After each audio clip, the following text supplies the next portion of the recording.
안녕하세요. 탄탄잉글리시의 원장 김성탈입니다. 자, 이번 시간에는 투부정사의 모든 것, 그 중에서도 의미상의 주어, 의문사 플러스 투부정사, 그리고 그 투부정사를 과거 시제에서도 사용할 수 있는 to have pp에 대해서 한번 배워볼 겁니다. 여기까지 우리가 다 공부를 하게 되면요, 투부정사에 대해서는 더 이상 어려워할 필요도 없고요, 더 배울 것도 없습니다. 지난 시간에 이어서 이번 시간이 끝! 완결편이라고 보시면 될 것 같습니다. 자, 시작합니다. 먼저 의미상의 주어라는 뜻입니다. 선생님, 주어는 주어인데 의미상의 주어란 건 또 뭔가요? 질문해야죠. 자, 보세요. 우리가 주어가 무엇인지는 알고 있어요. 한 문장에서 주인의 역할을 하고 동사, 주어 다음에 바로 동사가 올 텐데 그 동사의 주체가 되는 거죠. 자, 그런데 투부정사의 의미상의 주어란 말은 뭐냐면요. 자, 기본적으로 투부정사는 to 플러스 동사 원형이에요. 그렇죠? 자, 이 to 플러스 동사 원형에 등장하는 이 동사 원형이, 얘도 동사니까, 그죠? 이 동사 원형에 주체가 있을 거 아니에요. 누가 이 동사 원형 하는지 의미상에 있어서 주인이 있을 거 아니에요. 자, 굳이 의미상의 주어가 없이 이 투부정사가 있는 원래 문장의 주어가 앞에 있겠죠. 그 주어가 이 투부정사의 주어일 수도 있어요. 그럴 경우엔 따로 표시를 할 필요가 없어요. 그런데 원래 있었던 그 문장의 주어 말고 이 투부정사에 등장하는 동사의 주체, 즉 주어 역할을 하는 것이 의미상의 주어입니다. 이것보다 더 쉽게 설명할 수는 없어. 이거를 못 알아듣겠다 싶은 거는 네 머리를, 미안해요. 머리를 탓하지 말고요. 다시 영상을 돌려보시면서 이해될 때까지 보시기 바랍니다. 이보다 더 쉽게 설명할 수는 없습니다. 자, 볼게요. 투부정사의 의미상의 주어란 거는 금방 설명드린 것처럼 투부정사가 행하는 동작, 상태, 즉 그 동사를 말하는 거겠죠. 그것의 주체를 문장에서 표시를 해주는 거라고 보시면 됩니다. 자, 볼게요. 일반적으로 그 투부정사 앞에다가 for가 가장 일반적이에요. 그런데 of를 쓰는 경우도 있습니다. 그리고 거기에 목적격을 붙이면 되는데 문장 보면 정말 쉽습니다. 자, 봐요. 이런 겁니다. It is hard. 어려워. 뭐가 어려운데요? To solve the problem by myself. 문제를 푸는 것이죠. by myself. 나 혼자서. 나 스스로 그 문제를 푸는 것은 어려워. 라고 말하고 싶습니다. 제가 이 for me는 빼고 해석을 했어요. 왜? 얘를 좀 따로 설명하기 위해서. 자, 그런데 내가 말하고 싶은 것은 이건 거예요. 내 스스로 그 문제를 푸는 것이 나에게 어렵다라고 말하고 싶은 거예요. 이 solve, 문제를 푸는 게 누가? 내가 푼다는 말을 넣고 싶은 거예요. 얘를 쓰지 않으면 누가 푸는지는 없어요. 그냥 이 문제 푸는 것이 it is hard, 어렵다라는 뜻인 거잖아요. 근데 그거 말고 내가 푼다라는 말을 의미상에 있어서 주어를, 투부정사에 주어를 넣어주고 싶은 거예요. 그때는 이렇게 for me 하는 거예요. 예를 들어서 그 문제를 혼자서 푸는 것은 그에게는, 그 남자에게는 어려워라고 말하고 싶어요. 그러면 it is hard for me 대신에 him 하시면 되는 거죠. It is hard for him to solve the problem by myself 하면 되는 거예요. 쉽죠? 자, 그래서 이런 for me를 의미상의 주어다라고 이야기하는 겁니다. 됐죠? 자, 그러면요, 일반적으로 for를 다 쓰시면 돼요. 그런데 of를 쓰는, 그죠? 의미상의 주어는 어떤 것인지 살펴보도록 할게요.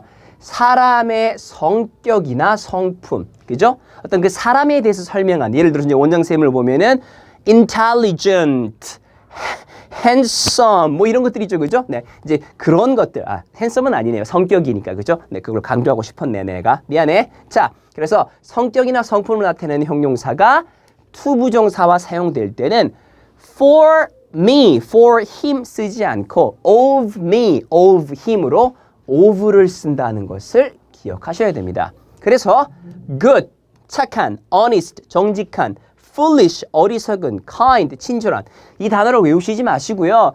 딱 보면 무슨 공통점이 있어요. 사람의 성격이나 성품을 나타내는 거죠. 이런 형용사가 들어갔을 때는 어떻게? 이렇게 of you 쓰는 거죠. for you가 아니라. 예문 볼게요. It is very generous of you. 굉장히 generous, 관대하시군요. 누가? 당신이 뭐 하다니? To say so. 그렇게 말하시다니. 자, 예를 들어서 of you라는 의미상의 주어, 이 투부정사 to say, 말하다인데 누가 말하는지에 대한 의미상의 주어가 없다고 치면 It is very generous to say so 라고 문장이 만들어질 테고 해석은 그렇게 말하다니 아주 관대하시군요 라는 뜻인 거예요. 그런데 그 관대한 게, 그죠? 그렇게 말하는 것이 내가 그렇게 말한다는 걸 넣어주고 싶을 때는 It is very generous of you to say so. 네가 그렇게 말하다니 아주 관대하군요. 예를 들어서 그녀가, 그죠? 얼굴도 예쁘기만 한 그녀가 마음씨도 너무 비단결이야. 그래서 괜찮아요. 제 거 빌려드릴게요. 쓰세요. 이렇게 얘기했어요. 그러면 얘기해야 되겠죠. 그렇게 말씀하시다니 그 여자 정말 친절하군요. 관대하시군요. It is very generous of her to say so. 라고 투부정사 to say, 말하다의 의미상의 주어를 of her, 그녀로 잡아주시면 되는 겁니다. 여기서 of 대신에 for를 쓰면 틀리는 거예요. 왜? generous는 뭐예요? 사람의 성품이나 성격을 나타내는 형용사이기 때문에 of를 쓰셔야 됩니다. 근데 이런 성품, 성격을 제외한 그런 형용사 외에는요, 모두 못 쓰면 돼요. 그냥 for 쓰면 되는 겁니다. 이해하셨죠? 자, 이번에는요, 의문사 플러스 투부정사에 대해서 한번 살펴볼게요. 자, 의문사가 무엇인지는 우리 다 알고 있어요. 물어볼 때 쓰는 말이 의문사죠. 누가, 언제, 어디서, 무엇을, 어떻게, 왜? 이것이 바로 의문사입니다. What, when, where, how 이런 것들이죠. 그죠? 이런 것들이 의문사인데요. 그런 의문사 뒤에 투부정사를 쓰는 방법이고요. 굉장히 많이 쓸 수 있는 표현이니까 꼭 기억하셔야 돼요. 자, 일반적으로 의문사 플러스 투부정사는 명사구로서 사용이 되는데 명사구는 또 뭐야? 쉬워. 잘 봐. 명사인데 구인 거예요. 우리가 구와 절의 개념은 다 배웠어요. 구는 뭐였어요? 그렇죠. 단어와 단어가 모여있는 것이 구. 절은 단어들이 모여있는데 그 안에 주어 동사의 개념이 있는 것을 절이라고 한다고 했어요. 그럼 명사구는 뭐예요? 단어들이 모여있는데 주어 동사 개념은 아니에요. 구니까 단어들이 모여있는데 그게 문장에서 명사 역할을 하는 거예요. 그게 바로 명사구인 거야. 쉽죠? 자, 명사구도 명사의 한 형태이기 때문에 주, 목, 보 우리 알고 있죠. 역할을 당연히 하겠죠. 그런데 그 중에서도 동사의 목적으로서 가장 많이 쓰인다는 거예요. 뭐가? 의문사 플러스 투부정사가. 이해하셨죠? 물론 주어로도 쓸 수 있습니다. 예를 들어서 뭘 먹을지는 중요하지 않아. What to eat. What to eat. 무엇을 먹을지는 is not important. 이렇게 얘기하시면 되겠죠. 그때는 주어로 사용이 되는 거죠. 그러나 일반적으로는 이렇게 동사의 목적으로 많이 쓴다는 겁니다. 예문 다 보실 거예요. 자, 방법은 굉장히 간단합니다. 금방 안내해드렸던 그런 의문사 뒤에 투부정사를 쓰기만 하면 됩니다. 그런데 why to는 안 됩니다. 그죠? 말이 안 돼요. 왜 뭐뭐 할지 말이 안 되거든요. 그죠? 그래서 why를 제외한 의문사 뒤에 투부정사를 쓰기만 하면 됩니다. what 투부정사, 무엇을 뭐뭐 할지. when to, 언제 뭐뭐 할지. where to, 어디서 뭐뭐 할지. which to, 어느 것을 뭐뭐 할지. how to, 어떻게 뭐뭐 할지. 이런 식으로 해석을 할 수가 있겠죠. 예문 볼게요. 자, 보세요. I don't know. 난 모르겠어. 동사 know. 목적어가 나올 차례죠. 뭐를? What to do next. to do 하다죠. 하는 것이죠. 근데 what to do니까 무엇을 다음에 해야 할지 I don't know. 모르겠어. 이렇게 쓰는 겁니다. 이해하셨죠? 자, 다르게 한번 좀 예문을 만들어 볼까요? 난 언제 시작해야 할지 모르겠어. I don't know when to start. 이렇게 쓰시면 되는 겁니다. 어디 가야 될지 모르겠어. I don't know where to go. 이해하셨죠? 의문사 뒤에 투부정사 쓰시고 동사 원형 쓰면은 그 의문사의 느낌을 살려서 무엇을 뭐뭐 할지, 언제 뭐뭐 할지 이렇게 쓸 수가 있는 겁니다. 명사구기 때문에 주, 목, 보의 역할을 할 수 있다는 거 꼭 기억하시고요. 자, 이 의문사 플러스 투부정사는요, 이렇게 의문사 주어 should 동사 원형으로 바꿀 수 있는데 말을 보지 마세요. 문장 보면 너무 쉬워요. 자, 봐봐요. I don't know what to do next. 다음에 내가 뭘 해야 될지 모르겠어. 이 말을 I don't know 똑같습니다. what까지도 똑같아요. to do next 대신에 I should do next로 주어 should를 쓰시기만 하면 되는 거예요. 그럼 해석해 볼게요. 난 모르겠어. 무엇을 내가 should 해야만 하는지를 다음에. 똑같은 뜻이 되는 거죠. 야, 다음에 내가 뭘 할지 모르겠어. 다음에 내가 뭘 해야만 하는지 모르겠어. 똑같은 뜻 아닌가요? 다음에 뭘 할지 모르겠어. 다음에 내가 뭘 해야만 하는지 모르겠어. 똑같은 뜻인 겁니다. 이해하셨죠? 외우려고 하지 마시고 이해하시면요. 그냥 의문사 투부정사는 이렇게 주어와 should를 사용해서 문장을 바꿀 수 있다라고 기억하시면 되는 겁니다. 이해하셨죠? 자, 의문 형용사, 명사, 투부정사인데요. 의문 형용사는 또 뭐야? 아유, 별거 아니에요. 자, 의문사가 형용사처럼 쓰였단 말인 겁니다.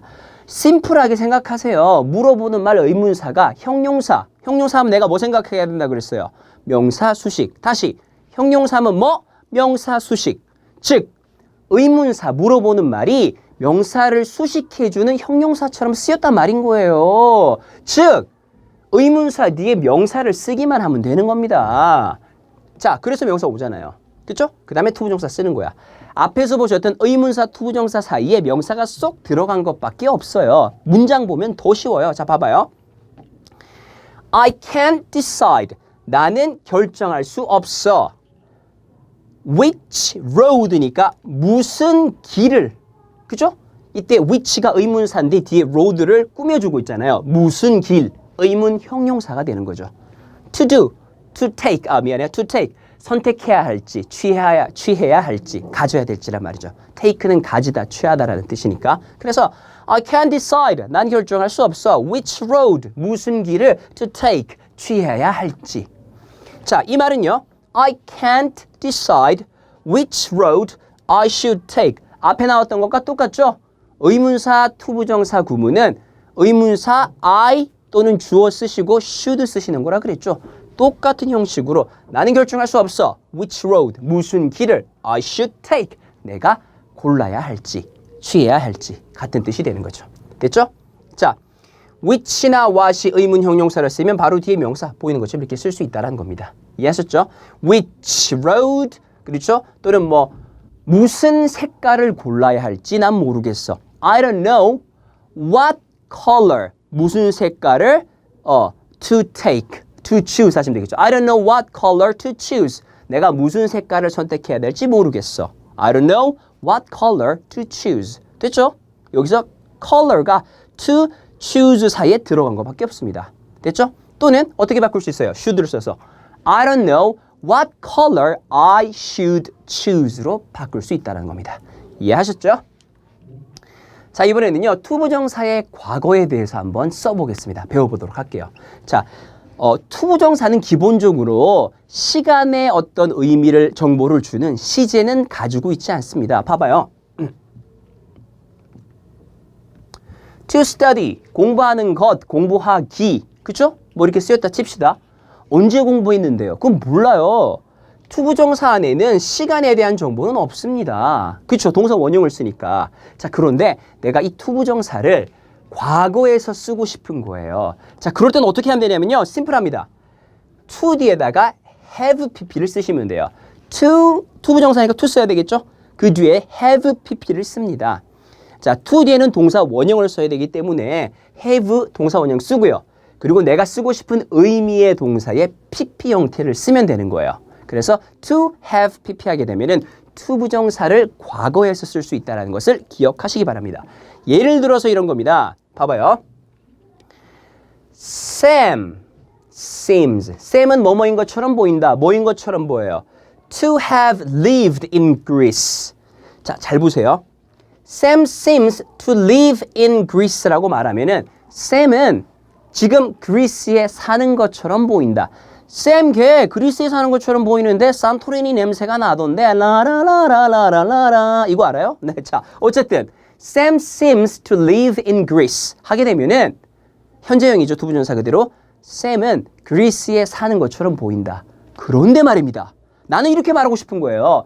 쌤이 지금 한국에 있는데 스타일이라든지 말하는 거라든지 이런 걸 보니까 얘가 그리스에 살았던 것처럼 보인다. 얘는 살았던 거니까 지금 사는 게 아니잖아요. 과거잖아요. 그럴 때 바로 이렇게 Sam seems to have lived in Greece라고 이야기하는 겁니다. 그러면 봐봐요. To have lived니까 사는 것이 아니라 살았던 것처럼 보인다라는 뜻이 되는 거죠. 과거 시제에 우리 to 부정사를 쓰는 방법이 이렇게 간단합니다. to 동사 원형 대신에 to have pp를 쓰면 뭐라고요? to 부정사를 과거에 쓸 수 있는 겁니다. 그죠? 자, 그 말은 뭐예요? It seems that Sam lived in Greece. 보인다, 뭐인 것처럼 샘이 그리스에 살았던 것처럼 이렇게 과거 시제를 쓰게 되는 거죠. 이해하셨죠? 정리를 하면요. 완료 부정사로 to 부정사의 시제가 문장 동사의 시제보다 앞설 때 사용한다. 자, 이런 겁니다. Sam seems, 샘은 보이죠? 그런데 어떻게 보여요? 그리스에 살았던 걸로 지금 내가 보는 것보다 살았던 건 더 과거 일이잖아요. 그 말이 바로 문장의 동사 시제보다 앞설 때란 말인 거예요. 즉 내가 말하고자 하는 시점에 일어난 일이 아니라 내가 말하고자 하는 그 시점보다 더 앞서서 일어났던 일, 이게 바로 앞선다란 말인 겁니다. 그때는 뭐라고요? to 부정사에 to have pp를 쓴다는 겁니다. 이해하셨죠? 자, 여기까지 해서 우리가 to 부정사에 대한 모든 것들을 한번 배워봤고요. 조금 어려운 내용이 있었나요? 아니요. 반복해서 보시고 또 연습 문제 풀어보시면요. 정말 쉽게 이해하실 수 있을 겁니다. 자, 다음 강의 때 만나 뵙겠습니다. 바이바이.